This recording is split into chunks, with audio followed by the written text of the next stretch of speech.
बोलो जयकारा बोल मेरे श्री गुरु महाराज की जय। सभी गुरुमुख प्रेमियों से सप्रेम जय सच्चिदानंद। अक्सर हमारे मन में विचार आ जाता है, गुरुमुख होने के नाते, प्रेमी होने के नाते, सेवक होने के नाते भी एक गहन विचार हमें करना चाहिए, करना होगा, गहन विचार करना होगा। अंतर मन के उस दृश्यों को देखना होगा, अंतर मन की गहराई को झांक कर देखना होगा कि जो विचार हमारे अंदर अचानक से आते हैं, कई बार आते हैं, बार बार आते हैं कि हमारे में और हमारे सतगुरु में, सतगुरुदेव भगवान, जिसको हम भगवान का दर्जा देते हैं, जिसको अंतर्यामी कहकर भी पुकारते हैं, घट घटवासी भी उनको हर बार कहते हैं।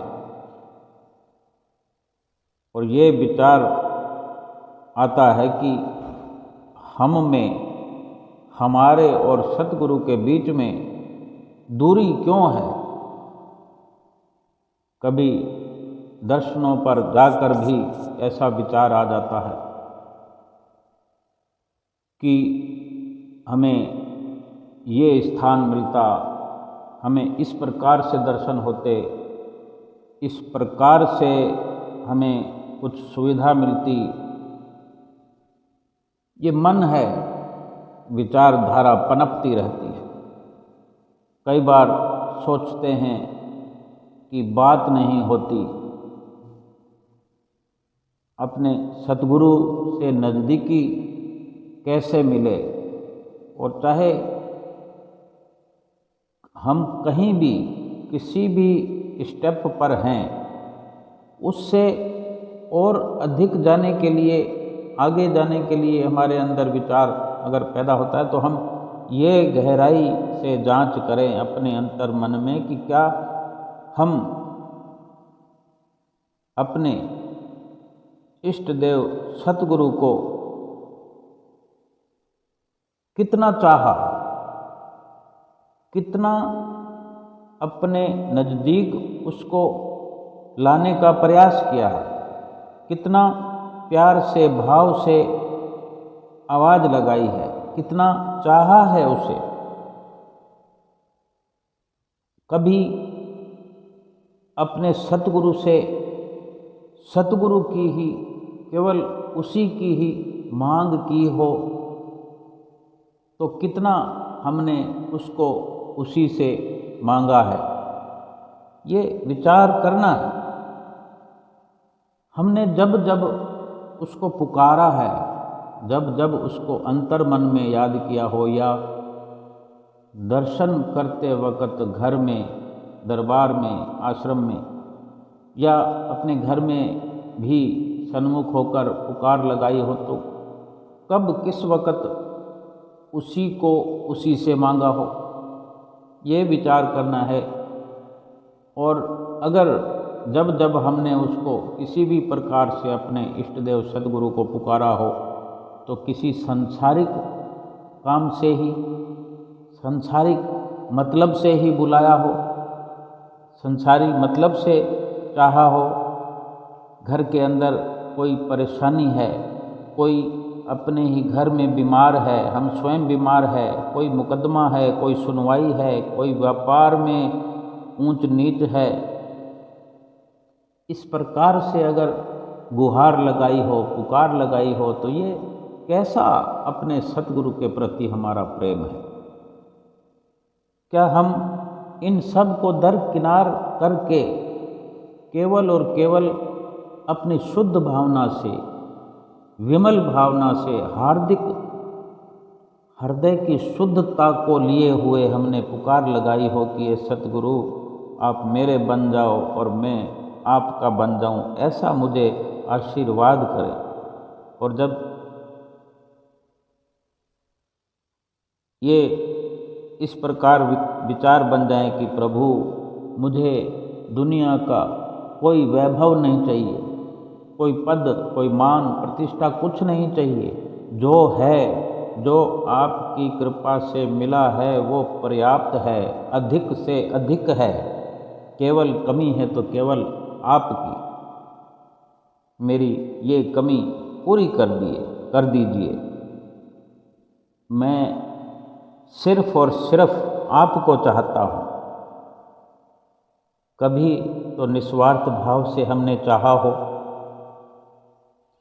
जब तक हम उन्हें सिर्फ उसके लिए ही, उनके लिए ही नहीं पुकारेंगे, केवल और केवल उन्हीं की चाहना नहीं करेंगे, तो हमारी प्रार्थना सच्ची कैसे कही जा सकती?